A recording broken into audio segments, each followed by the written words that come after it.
श्रुति का फोन आया था। उसी ने बताया कि विराट बहुत बीमार है और वो बेहोश हो गया था।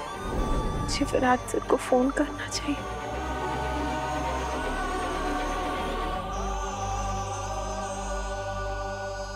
चाहिए मुझे, चाहिए।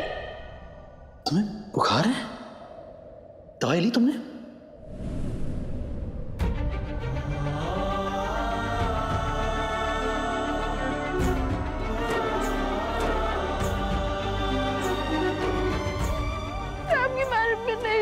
चाहती, मैं आपको याद भी नहीं करना चाहती, लेकिन मैं क्या करूं?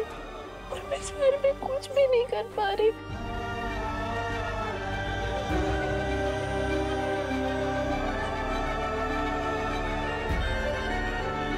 सही, आ जाओ बेटा, खाना खा लो। आई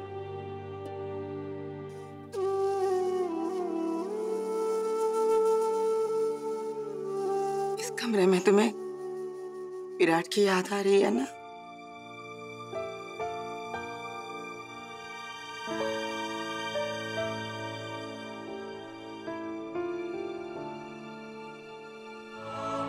मुझे पता है तुम्हें विराट की कितनी परवाह है। ऐसी कोई बात नहीं है।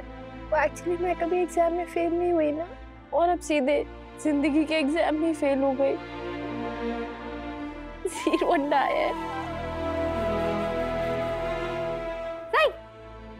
सही।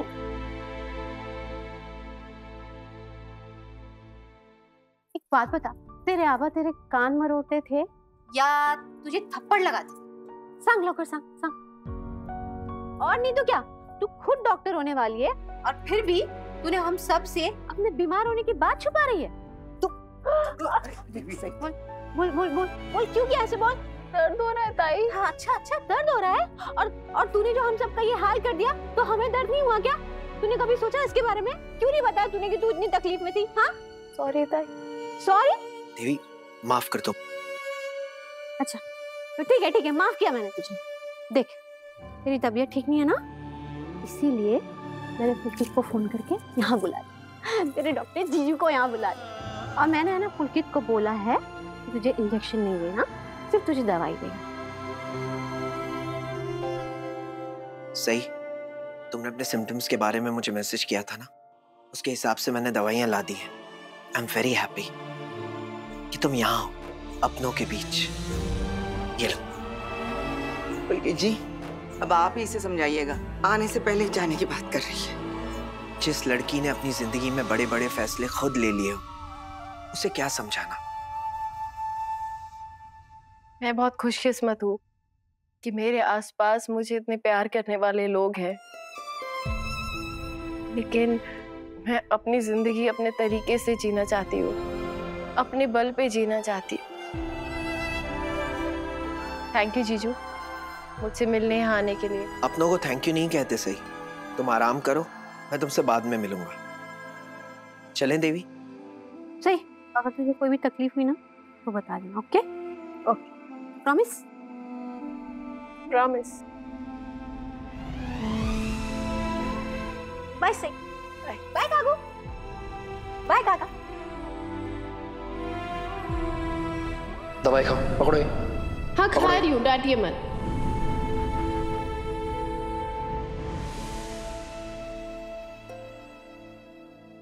सही, बुखार की वजह से सर बहुत दर्द कर रहा है? सर नहीं, इसका दिल दर्द कर रहा है, बीती हुई बातें याद करके। ये अच्छी यादें इतनी बुरी क्यों होती हैं? जब मैं इस घर में, इस कमरे में अच्छी यादें जी रही थी, तब मुझे ख्याल ही नहीं आया था कि कभी यही खुशियों भरे पल यादें बनकर मेरी आंखों से बहेंगे। मुझे सब कुछ याद करके बहुत रोना आ रहा है।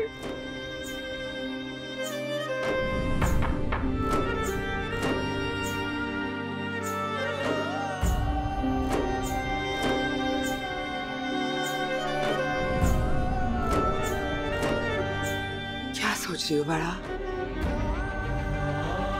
कुछ नहीं आई, मैंने आप सब लोगों से कहा था कि मैं कल सुबह तक यहाँ हूँ, लेकिन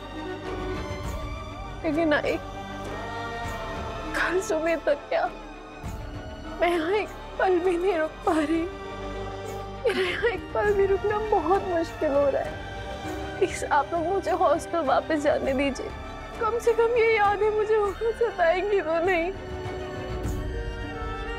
हम तुझे अपने से दूर इतनी जल्दी नहीं होने देंगे। तुम इस कमरे में नहीं रहना चाहती, समझ सकते हैं हम। तो आज की रात तुम हमारे कमरे में रह सकती हो, हमारे साथ। बरोबर। मैं यहीं रहूंगी बाबा, मैं डर के भागने वालों में से नहीं हूँ। इन यादों को मुझे जितना डराना है ना, डरा ले आज, क्योंकि अब इन्हें मैं अपने दिलो दिमाग से हमेशा हमेशा के लिए मिटा दूंगी। मैं अपनी जिंदगी की नई शुरुआत करूंगी, जिसमें विराट सर का जिक्र तक नहीं होगा, ना उनकी यादें होंगी, अच्छी या बुरी। यादों के जख्म अगर वक्त रहते भरे नहीं जाए तो वो नासूर बन जाते हैं, और मैं इन जख्मों को भर देना चाहती हूँ ताकि ये नासूर न बने। सही, इतनी छोटी सी उम्र में इतनी बड़ी बड़ी बातें कैसे भूल जाती हो? और ये सब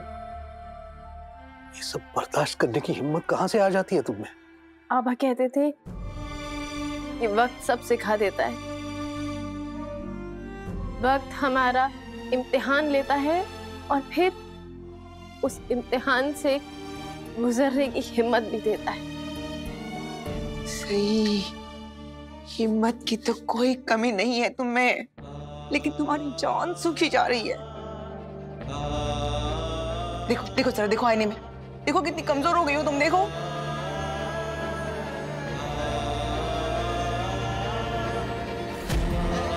कसम से आई, आपकी सही कमजोर नहीं है।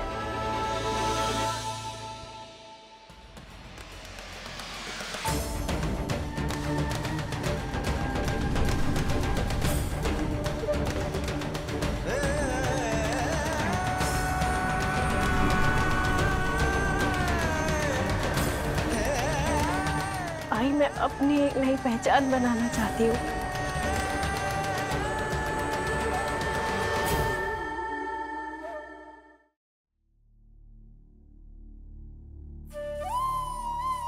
सही, क्या बात है बेटा?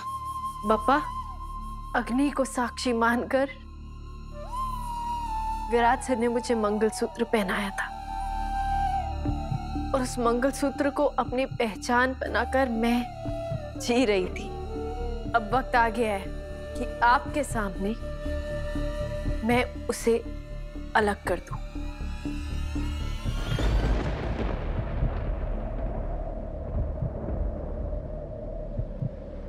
क्या मतलब है तुम्हारा?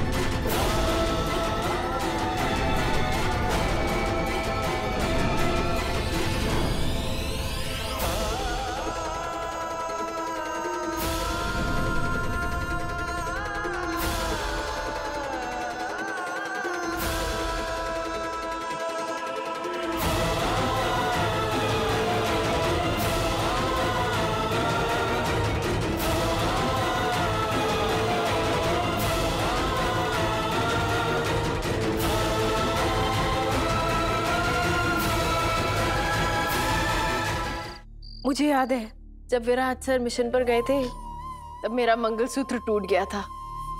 आप ही ने उसे जुड़ा के दिया। कितनी बेवकूफ थी ना मैं। मुझे यही नहीं पता था कि विराट सर और मेरा रिश्ता ही टूटा हुआ है, और मैं एक मंगलसूत्र के टूटने पे घबरा रही थी। कितनी बेवकूफ थी। ऐसे मत बोलो ना सही। सोचो कि मैंने तुम्हें मेरी तरफ से जेवर दिया है तोहफे में, इसको अपने से अलग मत करो ना। मैं ये तुमसे वापस लेने की हिम्मत नहीं कर सकती। मुझे बहुत डर लग रहा है अगर तुमने इसे गले से उतार दिया और मैं विराट को कुछ हो गया तो।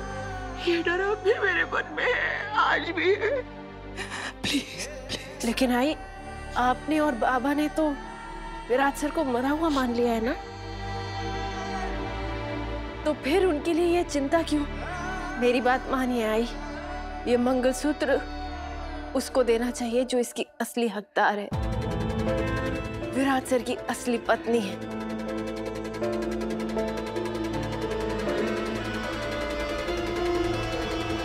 मिसेस श्रुति विराट चौहान।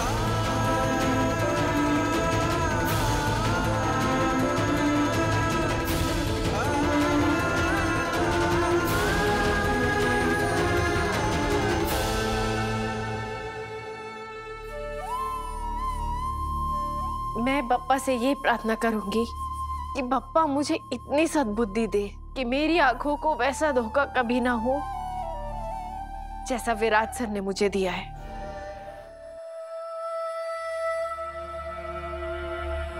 ठीक ही तो है, ठीक ही कह रही है, सही। जब विराट मिशन पर गया था तब तुमने एक पत्नी होने के नाते उसकी सलामती के लिए बापा से प्रार्थना की थी, लेकिन अब तो तुम्हारा उसके साथ कोई रिश्ता ही नहीं है ना, तो तुम ये मंगलसूत्र कैसे पहन सकती हो? ये मंगलसूत्र कभी मेरा था ही नहीं। मैं तो किसी और के मंगलसूत्र को अपने गले में लटकाए घूमती रही। विराट सर की जिंदगी में मैं किसी और की जगह थी और कोई और मेरी जगह। मुझे कभी वो जगह मिली ही नहीं जिस पर मेरा हक हो। सही, जिस रिश्ते में इतना दर्द हो वो रिश्ता तुम्हारे काबिल हो ही नहीं सकता मेरी बच्ची। और पिछले दिनों तुम्हारे साथ जो कुछ भी होता आ रहा है उसकी वजह से तुम्हारा हर रिश्ते पर से, इंसानियत से, प्यार से, विश्वास से उठ गया होगा। और इसकी वजह है वो श्रुति और विराट। मैं बद्दुआ देता हूं, बद्दुआ देता हूं उन दोनों को। वो कभी एक दूसरे के साथ सुखी नहीं हो पाएंगे। उन दोनों को कभी एक दूसरे का प्यार नहीं मिलेगा।